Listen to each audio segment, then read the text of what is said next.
What do you think? What do you think the artist's role in the Brave New World, in the post-Orwellian times, and the age of total awareness networks, and every single fucking email and text and phone call is like stored in some fucking hard drive in some building? What's the artist role? Yeah, because artists seem as apathetic as they've been most of the time in the history of art. I think that the artist's role remains the same no matter which era or where you're coming from.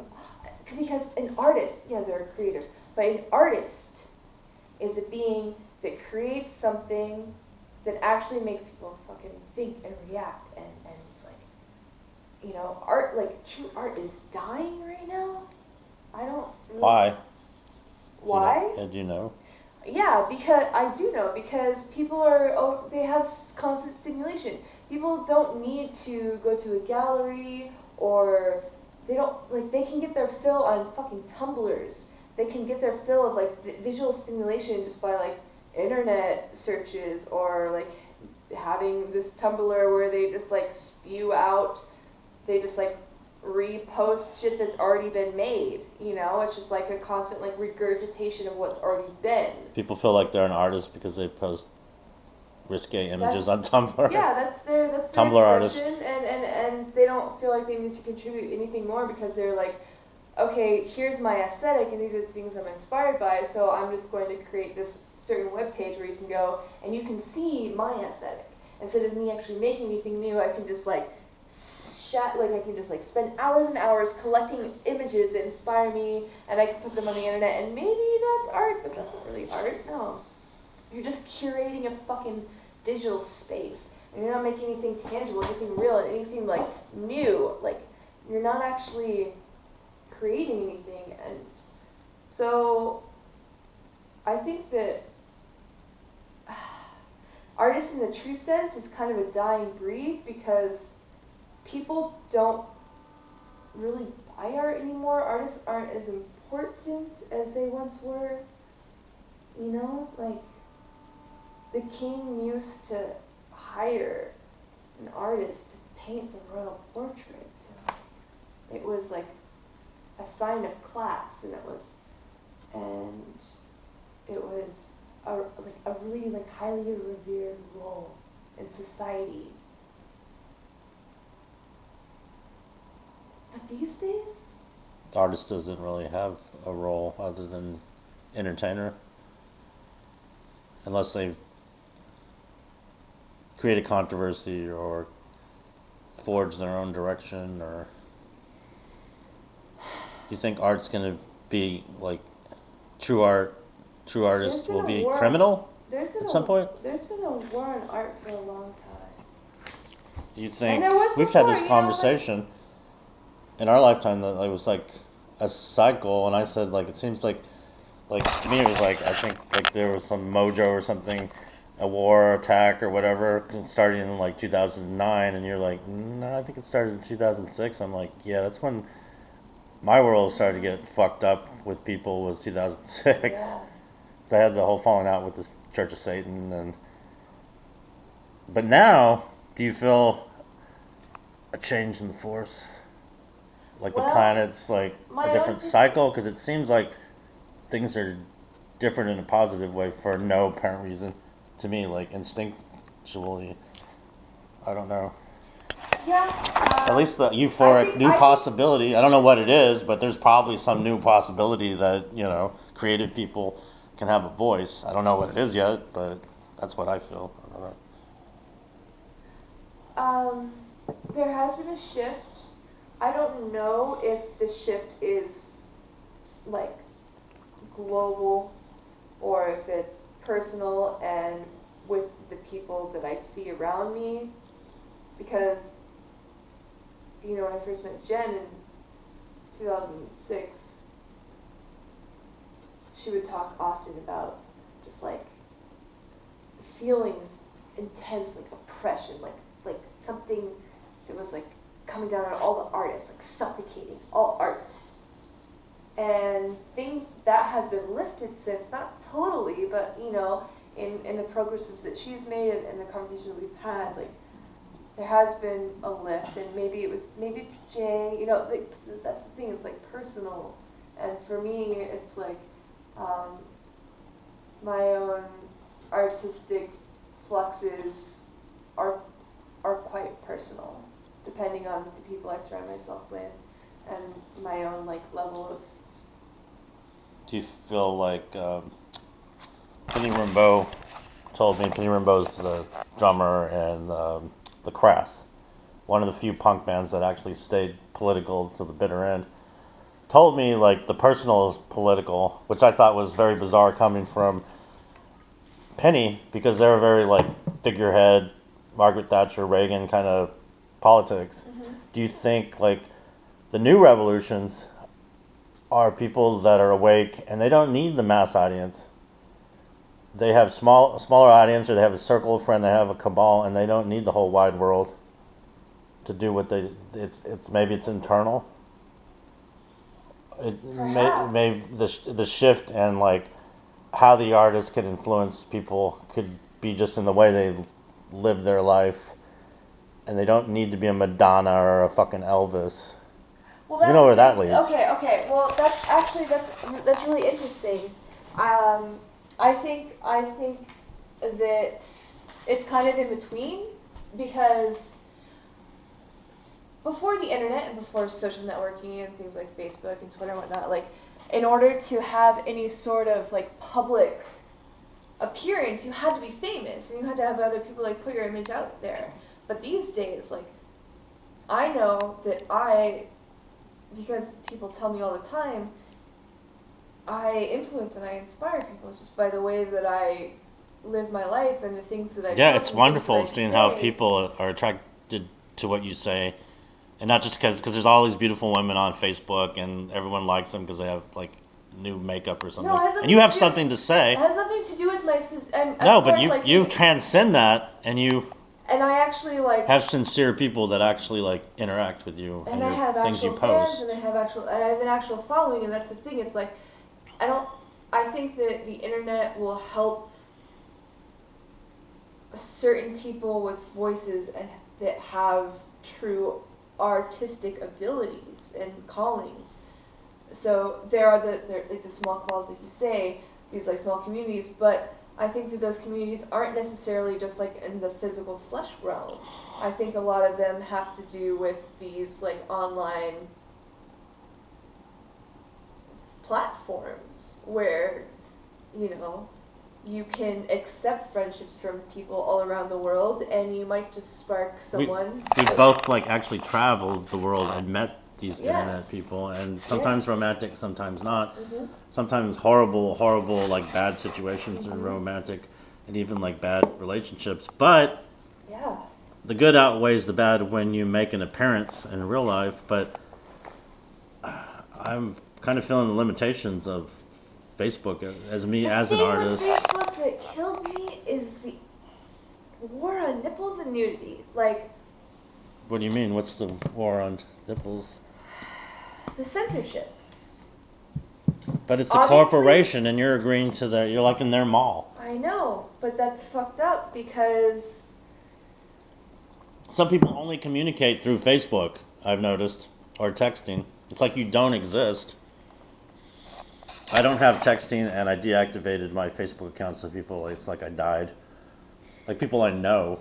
It's just really fucked up because the images that I put out there, like the photos that I post of me, like my nipples or anything, like actually the photos that I've posted with me and my nipples are not to inspire like some sort of like sexual. It's like it's all very like it's all even like if a different message. Even if you fucking did, who and fucking cares? No, but the thing is like the one where I have the rabbit and I'm like obviously like really sexualized, but you can't see anything. Like that's a fucking sexual photo. I tell you the truth, and I know we're like friends, but that's fucking hot. It's fucking. I was like, of course it is. It's really fucking hot, and somehow there's no nudity. No nudity, and somehow that is appropriate. But like me with a mask on, with an octopus around my neck, like doing some fucking serious like magical symbols, like, and you can see my tits, but it's not in a way that's like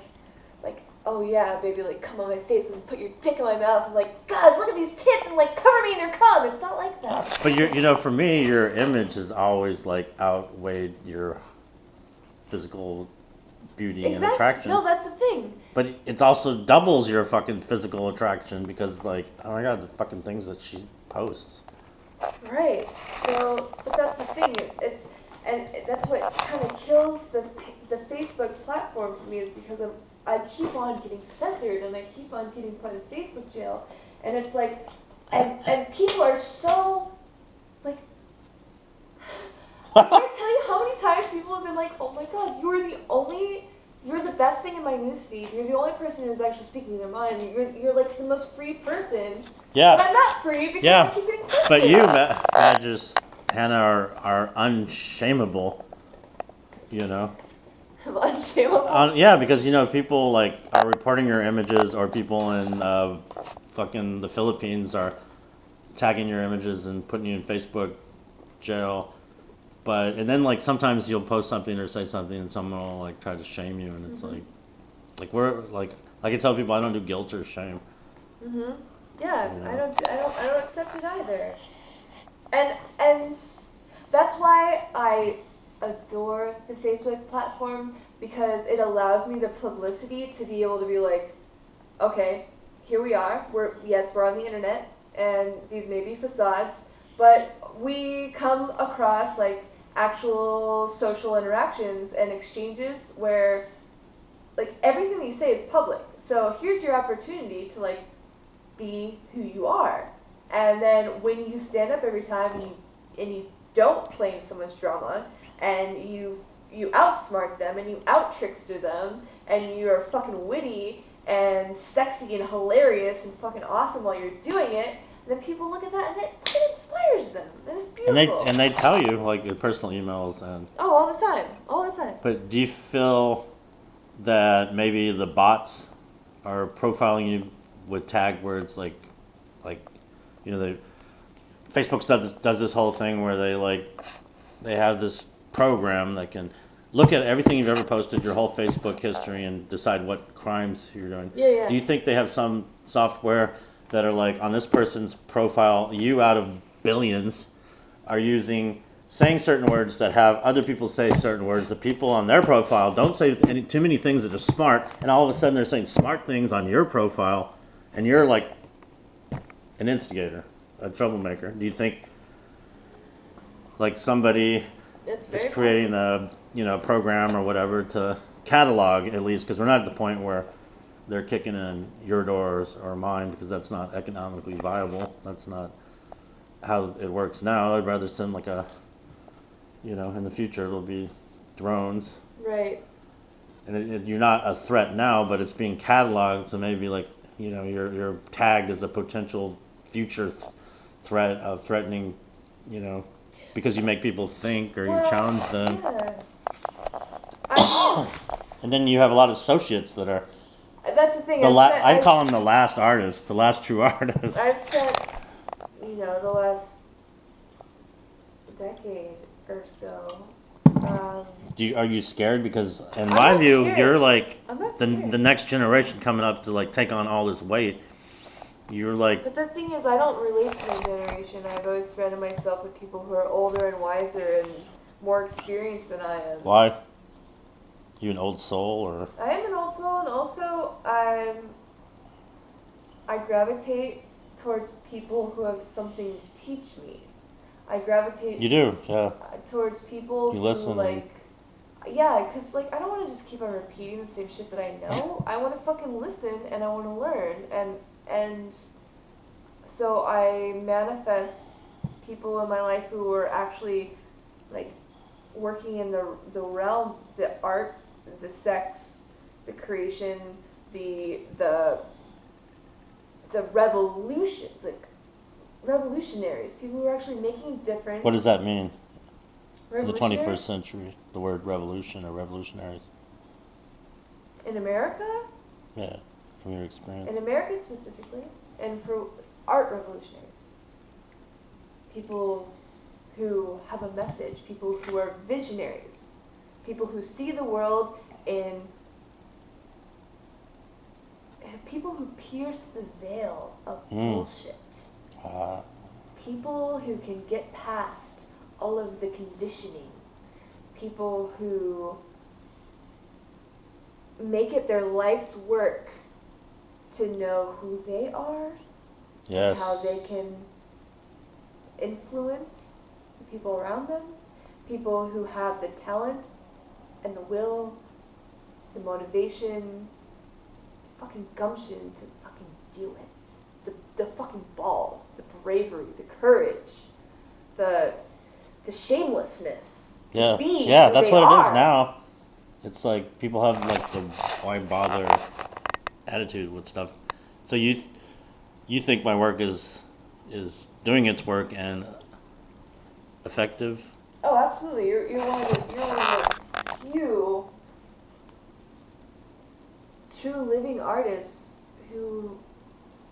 whose message actually who's actually fucking doing something, who actually shakes shit up, who's actually you're ahead of your time because you see, for example, Blue Gold, the water wars. You've been talking about this for fucking years. I've recorded songs about it. People now he's complaining about water and before it was food. They're gonna shame me. They're gonna see, this is the thing, certain beings are born ahead of their time, Is that... Certain people have some sort of insight, some people have intuition and understanding and are not so afraid that they shy away from their intuition or their inklings, or they see the patterns, or there are very few who actually recognize the fear and recognize the potential for fucking catastrophe, and then they're like, let me investigate this further, and then they go down the rabbit hole of okay, here's the evidences, and this is scary, and let me delve into what's actually happening, and then they get there and they discover fuck, it's real, it's really real, and this is something that we should absolutely.